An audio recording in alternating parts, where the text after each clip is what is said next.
Welcome to the Crypto News. In this video, Lyn Alden talks about the present economic scenario, a possible market shift, and how Bitcoin may be impacting gold prices. Well, so in the prior few years, we saw, one of the biggest ever liquidity injections into markets in history. And now we're seeing one of the biggest withdrawals of liquidity from markets in history. And so it's unsurprising to hear that there are rather extreme anecdotes happening, because we are seeing that show up in some of the numbers. I mean, the valuations that unprofitable tech stocks reached was comparable to the dot-com bubble. And the drawdown that many of them have had since then has also been comparable to the dot-com bubble. Back during the dot-com bubble, it was not like every sector was affected equally, right? I mean, there were a lot of the value sectors. I mean, they might have run into a few years of market turbulence, but they didn't have the extreme, price movements and liquidity movements that you saw in some of the tech names. And we've kind of seen a similar outcome this time, where what you see in tech and venture is like one of the biggest boom busts ever, whereas what we're seeing in many other industries is not nearly that extreme.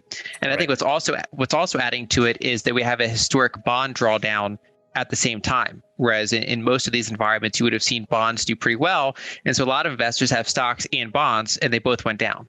And so based on something like a 60-40 portfolio, you actually have a drawdown similar to what you see in 2008, even though stocks, in terms of the broad indices, have not done nearly as poorly, at least as at this time, as what they did in 2008.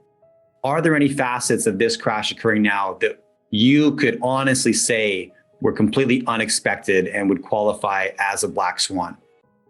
I mean, you can. So a black swan is pretty much by definition unpredictable, right? And so there are low probability events that occurred. Like, I mean, I think the Russia invasion in Ukraine. I mean, the idea that it would happen right now this year was surprising to many, including myself. Yeah. So there's a number. I mean, the timing of the pandemic, a few years ago, things like that are possible to have in your kind of near-term models. And so there have been a number of shocks to the system, but there are always shocks to the system.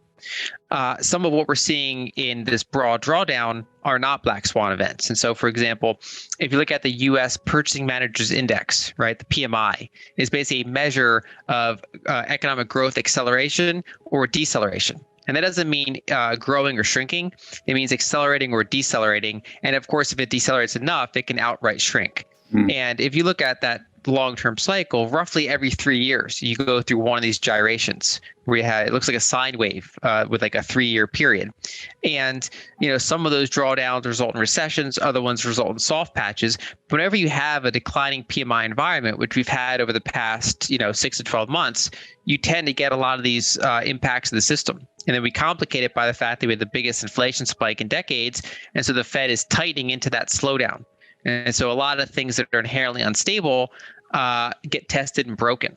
And what we're seeing in crypto, I mean, it's always hard to say what specifically is going to happen. But for example, the biggest news event there is the complete unwinding of the Terra Luna ecosystem.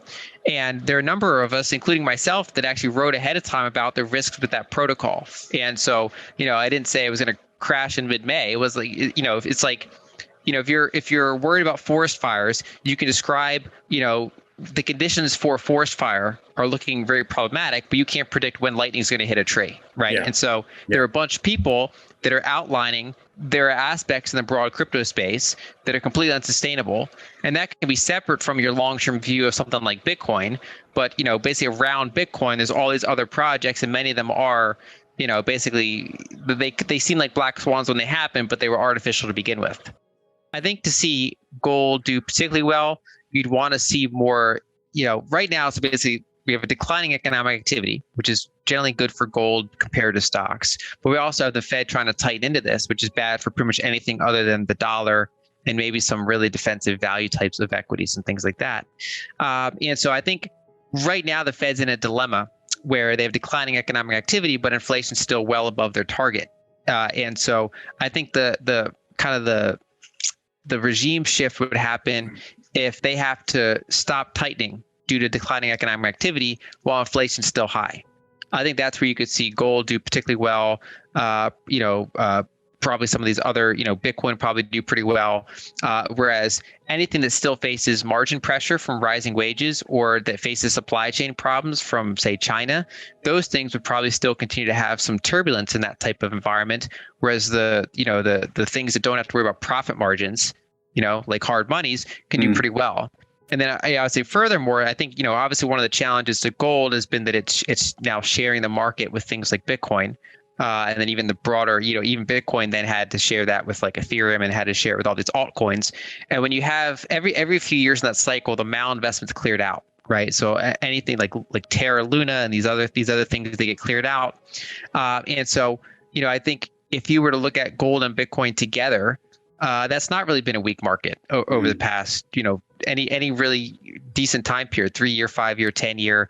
If you have a little bit of both, gold does better in kind of risk-off environments. Bitcoin does better in risk-on environments. You don't worry about the market share dilution as much. I know that, for example, the folks over at Incrementum, they published the In Gold We Trust report. Yeah. I know they have it's like a fund that rebalances between, say, gold and Bitcoin, right? So they've kind of expanded their view of. So I think, if you look at it in that lens, it's not really been that bad of a market for hard monies in general. I have bad news for you. If you're not rich by now, you're screwed. And if you're in debt, you're even double screwed. How so, you might wonder? Well, the sad truth is that you're working your whole life to make someone else rich. The mega corporations, the banks, the politicians, everyone is getting richer. They get your money. And what is even worse, they get your time, they get your life. You are not even in a rat race, you're in a financial prison. But what could a solution for you look like? Honestly, I don't know, but I know what a solution for me would look like. It's very simple. I use whatever money I have and I multiply it with 1,000. This could make my life much easier and probably yours as well. If you have $1,000 available and multiply this with 1,000, I believe that this could solve some financial issue for the one or the other. Of course, if you're ugly, you would have to multiply it with much more than 1,000. My name is Markus Stan, and this is what I decided to do. I decided to 1000x my money. This is not a joke. I know what you may be thinking. What is this guy talking about? How should this work? This is not possible. Well, I made a detailed video where I laid out my plan. And some clever folks might even want to look at this plan and copy it and do exactly what I do. This is just a little hint on the side. You have two options. You leave, you forget what you have seen. You do whatever you're doing and you hope that somehow you get some other results. Good luck with that.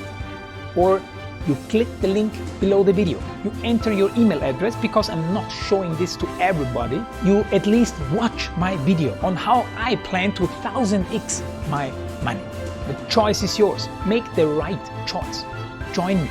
See what a different future you could have.